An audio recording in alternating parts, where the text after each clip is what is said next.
ஏனென்று கேட்டால் ஒவ்வொரு கஸ்டோடியல் டெத்தும் பார்த்தீங்கன்னா மிக கொடூரமாக இருக்கிறது. நீங்க சாத்தாங்குளத்தில் நடந்த ஜெயராஜ் பினிக்ஸோடைய கஸ்டோடியல் டெத்து கொரோனா சமயத்தில் அந்த காவலர் போய் ஒரு மொபைல் போன் கேட்டிருக்காரு, கொடுக்க மறுக்கப்பட்டிருக்கிறார். அப்பொழுது அவங்க அப்பாவும் மகனும் அழித்துக் கொல்லப்பட்டார்கள்.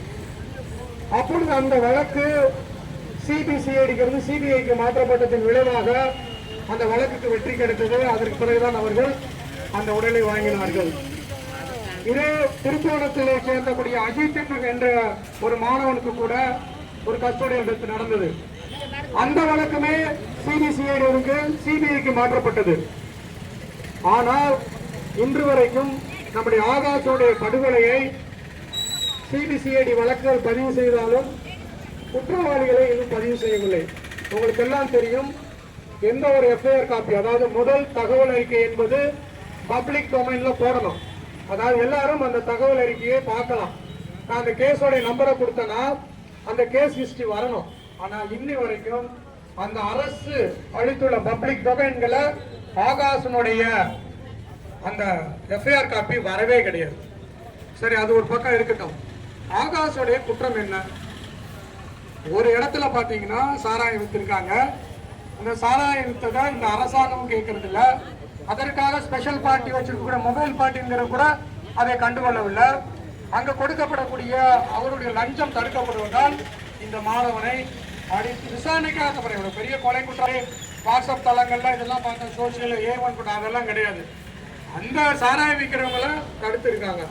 இதே போல ஒரு வழக்கு தான் திருச்சியில நம்ம நடந்தது.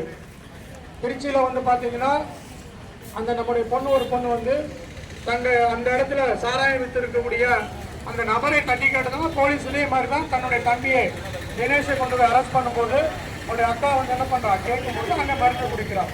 அப்ப இந்த சமூகத்துல ஒரு தீய செயல் செய்யக்கூடிய போதைப் பொருள் ஆதாரம் நிறைய விழிப்புணர்வு கொடுக்கப்படலாம். போதைப் பொருள் ஆனால் இந்த போதையை உற்சாகப்படுத்தக்கூடிய இந்த சமூகம் கேட்ட சமூகமா இருக்கிறது. அது அவன் தட்டி கேட்டு இருக்கான். நல்ல ஒரு விஷயத்தை தெரிஞ்சுக்குங்க. ஆகாஷுடைய படுகொலை ஒரு தேவேந்திர குல வேளாளர் சமூகத்தை சார்ந்த ஒருவனுக்கு ஏற்பட்ட படுகொலை இல்ல. இன்னைக்கு நிறைய மறைக்கப்பட்ட உண்மைகள் இருக்கு. உங்களுக்கு ஒரு அதிர்ச்சியான செய்தியை தருகிறேன். இந்தியாவில் இருக்கக்கூடிய மாநிலங்கள்ல கஸ்டோடியல் இடத்துல வந்து தமிழகம் வந்து 3வது இடத்துல இருக்குது. முதல்ல உத்தரப்பிரதேசத்துல இருக்குது. 3வது இடத்துல கஸ்டோடியல் டெத் இருக்கு. மனித உரிமைகள் பேசக்கூடிய இயக்கங்கள் தமிழகத்தில் அதிகமா இருக்கிறது. அது மட்டுமல்லாமல் கற்றோர்களுடைய விழுக்காடு கேரளாவுக்கு வந்து தமிழ்நாடு இருக்குது. அப்பேற்பட்ட ஒரு சூழ்நிலையில இந்த அரசாங்கம் வந்து கொஞ்சம் கூட கவலைப்படாமல், இந்த காவல்துறை கொஞ்சம் கூட கவலைப்படாமல் தன்னுடைய பணியை தவறாக பயன்படுத்துகிறார்கள்.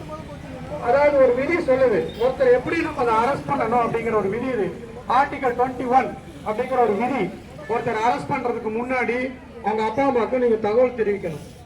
அவங்க உற்றார் ஒருவருக்கு தகவல் தெரிவிக்கணும். அதெல்லாம் தெரிவிக்கவில்லை. உங்களுக்கெல்லாம் தெரியும், அவங்க அந்த வயதை கடந்தவருக்குலாம் தெரியும். ஒரு கிராமத்துல ஏதோ ஒரு பிரச்சனை அப்படின்னு கேட்டா அங்க கைது நடவடிக்கை வேண்டும் என்று அந்த காவல்துறை விரும்பினால் அந்த ஊரில் இருக்கக்கூடிய கிராம தலைவர்களே அந்த காவல் ஆய்வாளர் வந்து கேட்பாரு, இந்த மாதிரி இந்த பையன் மேல கேஸ் இருக்கு, அப்படி உடனே ஊரு சேர்ந்து போகும். அவனுக்கு மேல என்ன குற்றம் சம்பந்தப்பட்டிருக்கு, அந்த குற்றத்திற்கான என்ன விஷயம் ஊர் சேர்ந்து போகும். அப்பொழுது சமூகமும் காவல்துறையும் இணைந்து செயல்பட்டது. இப்ப அப்படி கிடையாது, யாரு எப்பனாலும் அரெஸ்ட் பண்ணலாம் அப்படிங்கிற மாதிரி. இந்த பையனை ஒரு ஸ்பெஷல் போர்ஸ் போட்டு அரெஸ்ட் பண்ணுங்கிற அவசியமே கிடையாது. அப்பே ஒரு பெரிய கொலை குற்றவாளி கிடையாது. இந்த உதாரணமா வச்சுக்கோங்க, எங்கேயாவது ஒரு கொலை நடந்ததுன்னு வச்சுங்களேன், அந்த கொலைக்கு ஸ்பெஷல் பார்ட்டி போட்டு தேடுறாங்க. ஆனா தம்பி லெனின் சொல்லும்போது கூட பார்த்தா 16 குற்றவாளிகள் எல்லாமே காவல்துறையை சார்ந்தவர்கள். சாதாரண மனிதனுக்கு ஒரு சட்டம், அரசு பணியோட காவல்துறைக்கு ஒரு சட்டமா? சாமானியனை நீங்க அடித்துக் கொண்டால் அது கொலை அல்ல. வேற ஒருத்தர் கொலை பண்ணால் அவங்க ஸ்பெஷல் போர்ஸ் போட்டு அவங்க எந்த இடத்துல இருக்காலும் 24 மணி நேரத்துல நீங்க பிடிக்கிறீங்க. இது மிகவும் கண்டிக்கத்தக்கது. நீங்கள் காவல்துறை உங்கள் காவல் ஆய்வாளர்களுக்கு, உங்கள் சப் இன்ஸ்பெக்டருக்கு மன ரீதியான உளவியல் ரீதியான நீங்க பயிற்சியை கொடுக்க வேண்டும். நீங்கள் விசாரணை கைதிகளாக இருந்தாலும் சரி, நீங்கள் வந்து தண்டனை கைதிகளாக இருந்தும் அவர்கள் நீங்கள் எவ்வாறு கையாள வேண்டும் என்பதை நீங்கள் அறிவுறுத்த வேண்டும் என்பதே எங்களுடைய தாழ்மையான வேண்டுகோள்.